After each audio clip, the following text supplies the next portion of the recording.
you see an Arsenal genuine title potential winners, do you? 100%. 100%. I think, they're a top team. You can see they're coached incredibly well. They have a lot of attacking talent, young squad. They could go the whole way for sure.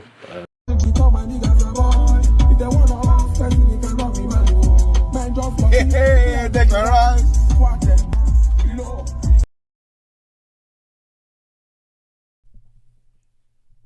Welcome to the Arsenal Football Club British record transfer signing, Declan Rice. It's finally here. I am honestly exhausted. The window hasn't even been open for 10 days. And, just over 2 weeks. And here we are finally, despite all the nonsense on Twitter, on social media, YouTube, wherever, Arsenal finally have their man. And it's a watershed moment for Arsenal Football Club.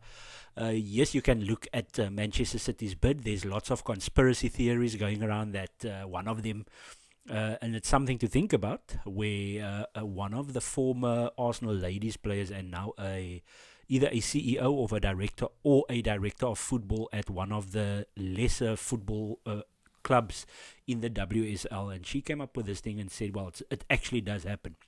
I can't be certain that this happened with Arsenal, but Arteta probably got into the ear of Pep, get the bid in, which seems far-fetched, to force Arsenal's hand in terms of getting the deal done. A lot of people feel, well, it's 50-50. People felt because Gundogan left, Declan Rice can slot into a position that is not accustomed to. It's not a normal left 8 role at Manchester City where Gundogan plays, or sometimes right 8.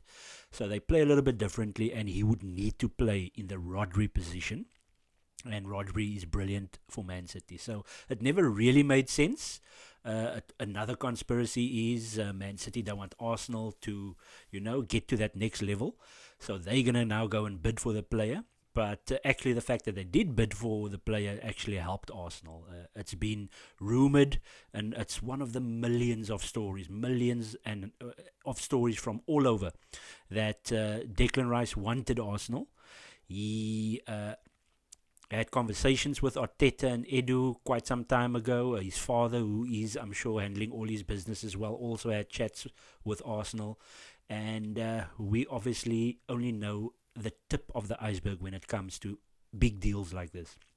And obviously Arsenal, who had an underhanded transfer record with Nicolas Pepe at Lille, with the previous regime that was here, a deal that was basically around about £72 million, with loads and loads of add-ons, and it probably became unachievable because Arsenal never made the Champions League, never won any real trophies. I can't see FA Cup add-ons being there, and we probably still owe Lille money because it was installments over the entire period of his contract, and obviously his contract only runs out next season. So Arsenal's record deal was 72 million, and now it's looking like it's going to be 105 million. I'm assuming it's going to be 100 million either over 18 months or 36 months, and for the 100 million pound payments to West Ham, and then there is 5 million in add-ons. I'm assuming that's probably easily obtainable, and not necessarily winning the league. It could be winning the league or Champions League, then they get another 5 mil. It's possible, but easily obtainable is obviously qualifying for the Champions League, appearances, and those type of things. So it's going to be interesting to see where this goes. But just my opinion, I'm ecstatic about this deal. Just you are tired after all the stories, and me that I look at football a certain way, especially when it comes to my club. And it's very difficult for people to understand. You've got people that changes teams every 5 minutes. You've got content creators that used to be Man United fans, now they're Man City fans, and they are appearing all over my YouTube recommendations. Obviously, a week ago, Declan Rice was the best thing since sliced bread, and now because he chose Arsenal, he was not that good. Kovacic is better, or players that doesn't play in the role that Declan Rice plays is better than him. So obviously a lot of people feels it's obviously a lot of money, 100 million pounds with add-ons. Yes, it is a lot of money, but if you just look at what does he bring, it's somebody that's going to bring solidity to Arsenal. He's got a passing ability. He actually has some sort of dribbling ability as well, where he can actually get the ball from deep and run through teams. He's done it against Arsenal, and he was actually brilliant for West Ham against Arsenal. Obviously, West Ham couldn't get the ball off us, if we remember how awesome Arsenal were in the first 20 minutes. However, he actually ended up dominating Thomas Partey in that game. I think their penalty came from okay, yes, it was a poor pass to Thomas Partey, if I remember correctly, but then Declan Rice took the ball off Thomas Partey. They got the penalty, and the game changed after that. So yeah, I'm extremely ecstatic. But let's just have a look at, once again, I'm using Who Scored when it comes to reviewing players. So I've got these overall summary, especially last season. So obviously England had international European Championship qualifiers. He played just about every minute in those 4 games. Actually got a goal as well. 2 yellow cards. Shots per game 0.5, 89.9% pass percentage. Another thing is he's in the higher echelon when it comes to pass percentage. Overall rating of 7. So normally on Who Scored, anything over 6.5 is brilliant. Premier League, 36 games, 1 as a substitute. So I think the game that he didn't play was Man City. So that's a whole other story. It's possible that he could have come on in the second half in that Man City game, but I don't think he was involved in the Man City game, which was close to the end of the season, which Man City won easily, because West Ham, rightly so, were focusing on the Conference League, which they won. 3,272 minutes, so it sounds like he probably played more than Saka. Pass percentage across all those games, 88%. Obviously one of the top passes in the league. Obviously there's loads that defenders that makes easy passes, that's over 90%. I'm sure Gabriel's also got over 90%. And then he obviously has 1 shot per game, so every single game that he plays, he at least has 1 shot on goal. 5 yellow cards, not a dirty player. No red cards, so 5 yellow cards. A holding midfielder that has to make interceptions and tackles, and they don't have a lot of the ball, West Ham. So that's actually excellent. 2 assists, 4 goals, so not bad from the number 6 position. That's better than Thomas Partey. Pass percentage, I'm assuming, is similar to Thomas Partey. Partey had, I think, about 6 yellow cards, also not a really dirty player. Played 5 games in the World Cup, was excellent for England, was actually brilliant for England in the Euros, which they finished second in. 5 games, 418 minutes, and 2 FA Cup appearances for West Ham. So over 4,000 minutes, nearly played 50 games last season, 5 goals, 2 assists. I'm not entirely sure why the stats isn't here for the Conference League. I'm certain it was added in there. No, it isn't. So he very likely played over 50 games last season, because I see the Conference League for some reason isn't even put in here. So they also have this is brilliant, the strength and weaknesses. Player has no significant weaknesses, so there's nothing there, whereas every player that I reviewed has weaknesses on this site. So passing strong, long shots strong, ball interception strong, concentration strong. This is the man. He is absolutely brilliant. Right, so let's have a look at his defensive stats. So this is going to be interesting. So let's focus on Premier League. Once again, they don't put the Conference League stats in the site. I don't know why. It would have been really helpful, seeing that they went so far. In fact, they won the thing, West Ham. Okay, so in the league, obviously, once again, 3,272 minutes overall, 2.1 tackles per game, 1.7. This is now in the top 90% echelon, 1.7 intercepts. So he's actually had the most interceptions in the league last season. Fouls 0.6, so he doesn't really foul that much. So when he goes in for a tackle, he actually gets the ball clean. Not all the time, but top 80%. I would assume it's in the closer to 90% range. Offsides 0.1. Obviously, he's a holding midfielder. Clearances, he does dribble like 0.5 per game. So he does dribble as well from midfield. So that's actually quite interesting to see. Obviously, his offensive stats won't be that impressive. 0.9 dribbles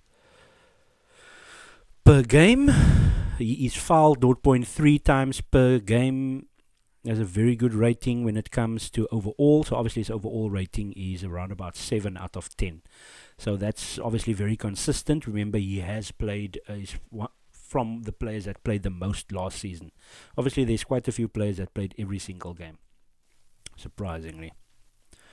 Right, and then just obviously very important for Arsenal's number 6 is to have very good stats when it comes to passing.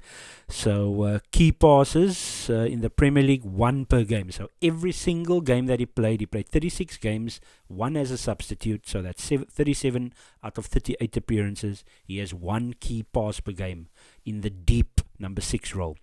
56.3, so that's the average amount of passes that he makes per game. I think Thomas Partey is in the 52 range, and then obviously 88%. So we are comparing Thomas Partey and Declan Rice. Both I feel can play as a 8. Thomas Partey actually is a 8 for Ghana. However, he mostly plays either in a midfield 2 or he plays as a solo number 6 in a very difficult role for Arsenal. So once again, it's going to be very interesting to see what happens with Thomas Partey. Obviously, we want depth. We want to be able to have both players playing regularly.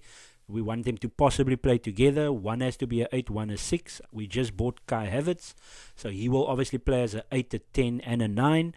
So it's going to be very interesting to see how Arsenal cope with this new thing. It's more football, more top quality football, as in attempting to win the league again.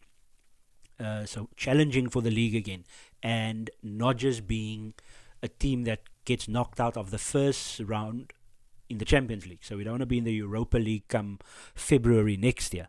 So Arsenal's hitting the right notes in the transfer window. And there we go. So it's actually quite disappointing that they don't have much more stats on this Who Scored, something that's easily to get hold of. But what I do know is the eye test. And the eye test is sometimes more important than stats that just make somebody look good or not look good.